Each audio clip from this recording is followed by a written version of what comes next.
The afternoon sun poured through the windows of the quiet clinic, painting soft golden patterns across the white floor. Outside, the trees swayed gently in the breeze, as if the world had decided to give Tu Diep a moment of peace. But peace, James had learned, was fragile, especially when the past hadn't finished speaking. James had just arrived, holding a paper bag of her favorite rice cakes. It had become a routine. Each day, he visited her, hoping for small signs of improvement. Her memory was still in pieces, but once in a while, she smiled at him, not like a stranger, but like someone she almost remembered.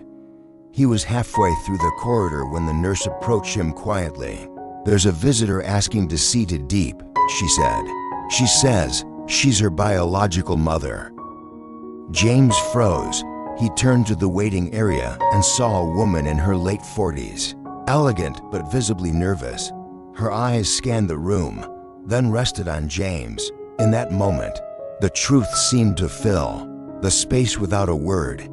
He recognized something in her, maybe the shape of Diep's eyes, the sharp line of her jaw. "I'm Lan," she said softly. "I'm her mother." James didn't respond immediately. His hands tightened around the paper bag. After all these years, after the abandonment, the silence, the pain, why now? She doesn't remember much. He said cautiously, "Her condition is fragile." "I know," Lan replied, "but I have to see her. I have to at least say something." James wanted to say no. He wanted to protect Diep from everything, especially the people who left her. But a part of him also knew that if she was ever to heal, she needed the whole truth, not just the parts he could control. "All right," he said quietly, "but don't expect her to welcome you." He led her to the room, heart pounding. Diep was sitting by the window, dressed in soft beige clothes, her hair tied back loosely. She turned slowly as they entered. Her eyes landed on Lan, and for a moment, they held a silence so sharp it could cut. "Tu Diep," James said gently. "This woman says she's your mother." Diep stared at Lan. Her lips trembled. "My mother," she echoed. Lan stepped forward. "Diep, I don't," Diep said suddenly. Her voice was weak but clear. "Don't say it." James saw her hands start to shake. Her breathing grew shallow. "You left me," Diep whispered. "You left me at that temple and never came back." Lan's eyes welled with tears. "I was young, poor, alone. Your father disappeared. I thought someone else could give you a better life." "I didn't need a better life," Diep cried, voice cracking. "I needed you, even just once, to come back and look for me." James moved toward her, but she pulled away. "Why now?" she asked. "Why come now when I've already learned how to live without you?" Lan dropped to her knees. "Because I regret it every day. I kept a photo of you. I searched when I could, and when I finally found out you were alive, I thought maybe I still had a chance to be a mother. But it was too late." Diep's face went pale.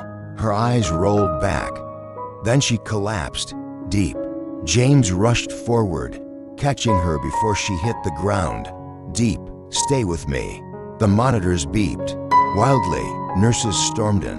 Lan stood frozen, tears running down her face as James cradled her daughter, begging her to breathe.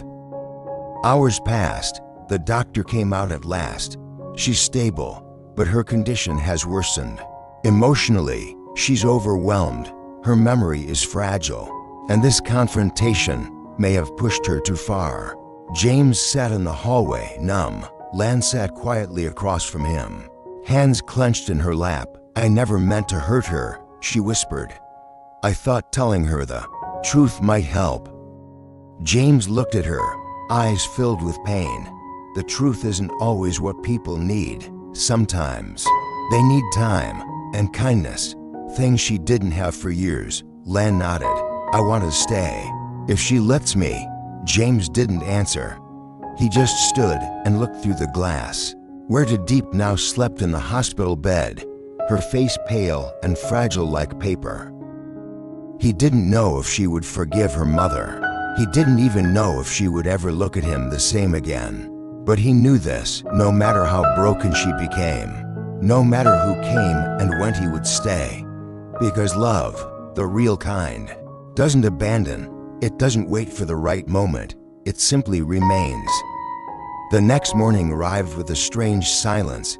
The birds outside didn't sing, and even the sun seemed hesitant to shine.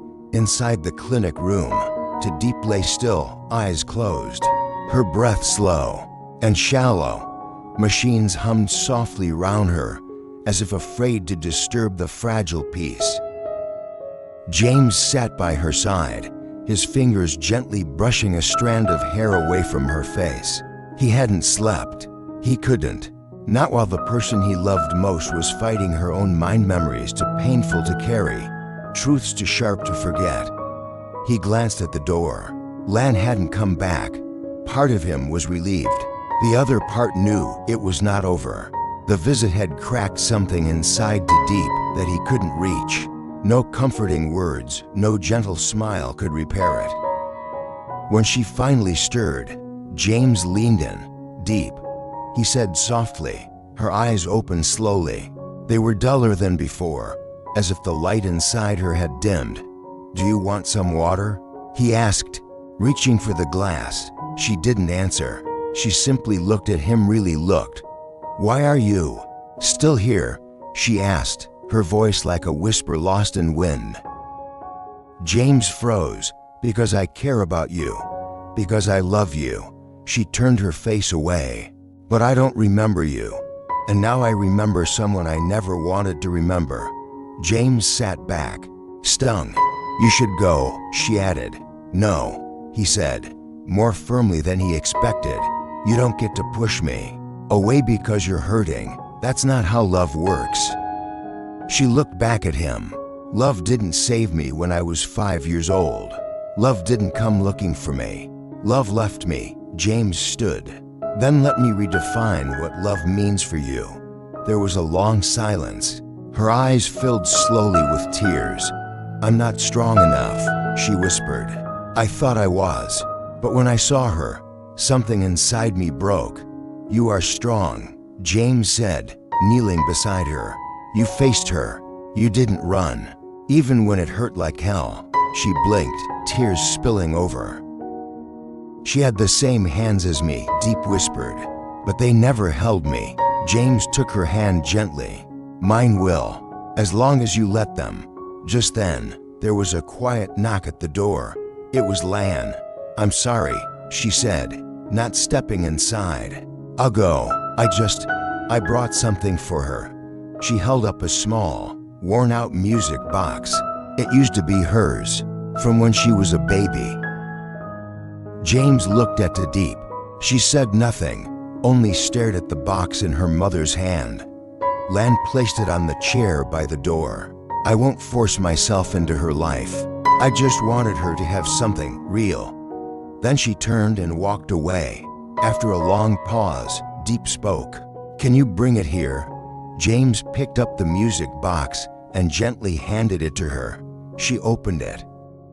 A soft melody spilled out, a lullaby she couldn't quite remember, yet somehow made her chest ache. It wasn't the music itself. It was the feeling, a ghost of something that might have been love long ago. Tears streamed down her face. She didn't wipe them away. "I hate her," she said quietly. "But I also wanted her to stay." James nodded. "It's okay to feel both." "I don't know who I am anymore," she whispered. "You're Tu Diep," James said. "You're the girl who carried pain and still smiled at strangers, who fainted from the truth but chose to wake up anyway. You're the strongest person I've ever met." She looked at him again, and this time, her gaze softened. "Can you stay a little longer?" she asked. James smiled. "Forever, if you let me." And in the quiet of the clinic, with the lullaby still playing, she nodded. It wasn't a happy ending, not yet, but it was a beginning. And sometimes after the darkest storm, even the smallest light can show you the way home. A lesson in forgiveness, identity, and unconditional love, some truths arrive like thunder loud, sudden and impossible to ignore. For Tu Diep, the truth about her mother's abandonment was exactly that. After years of believing her parents were gone forever, the return of her biological mother shattered the fragile reality she had built to survive. But within that pain, this story teaches us something deeper about forgiveness, the search for identity, and the power of love that chooses to stay. When Tu Diep was left as a child, she didn't just lose her family, she lost a piece of herself. A part of her always questioned, was I not enough? Did I deserve to be forgotten? These wounds, though invisible, shaped her every thought and decision. And when her mother finally returned, the scars opened wide again. It is a cruel kind of pain to be offered the very thing you've longed for, only to realize it cannot undo the years of silence. The lesson here is that not every reunion brings healing. Some truths, even when spoken with regret, carry consequences. Yet, Tu Diep's story does not end in bitterness. Despite her pain, she listens. She opens the music box left by her mother and allows herself to feel anger, sorrow, longing, and confusion. She doesn't forgive immediately, but she also doesn't close her heart forever. This is the first step of healing, not to forget what hurt us, but to accept that pain and choose how to move forward. Another powerful lesson is found in James's unwavering presence. While the world around Tu Diep spun in chaos, he remained steady. He didn't try to force her to heal or remember him. He didn't walk away when she pushed him back. He simply stayed. His love was not loud or dramatic, it was patient, kind, and constant. Through James, we learn that true love isn't always about being remembered. It's about being there, even when you're forgotten. Lastly, Tu Diep's journey reminds us of the importance of identity. When our past hurts us, we often try to erase it. But healing doesn't mean pretending the past didn't happen. Healing means making peace with the pieces of ourselves that were broken. Tu Diep may never fully understand her mother's reasons, but she begins to understand herself, and that is more powerful than any apology. In the end, the story of Tu Diep teaches us this. We are not only the sum of what happened to us, we are the sum of how we choose to rise afterward. And sometimes, the people who stay quietly beside us without asking anything in return are the ones who teach us how to live again. Let the past hurt, let the tears fall, but when someone reaches out with steady hands, don't be afraid to take them. Not every story can be rewritten, but a new chapter can always begin.